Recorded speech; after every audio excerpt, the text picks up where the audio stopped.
飯が必要だね。すごい混雑したね。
お水ちょっと飲む。これ赤のこれあれ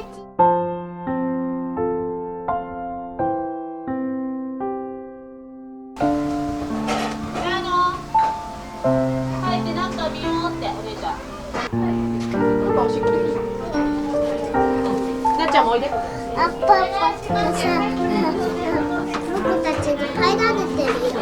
こうママはこっちで見て絵を、お母さんはこっちに文字が書いてある。絵本はさ、絵と文字が一緒になって書いてあったじゃん。そうじゃなくて、この当時風に乗って助けを呼んでいる弱々しい声が聞こえてきました。すぐ助けに行かなくっちゃ。あとね、お魚の何が来るかな。シシャモ南蛮がシシャ終わっちゃったモ南蛮って言ってた。切ってあげる。ウッディ後でご飯が来てから。待ってウッディ。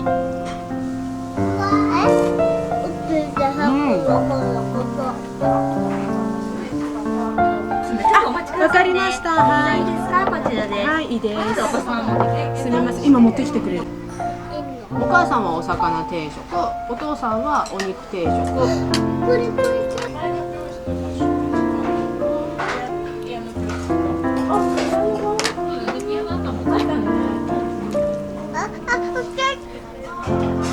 熱くない、座って、なんちゃん、座る。ゆっくりゆっくりゆっくり。何？やだ、こっちがいい。そのスプーンがいい？可愛いから。なっちゃんも手でやるんじゃん。なっちゃんパイれない手で。なっちゃんも一口だけ。はい。あ、そうなんだ。通ってた。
ありがとうございます。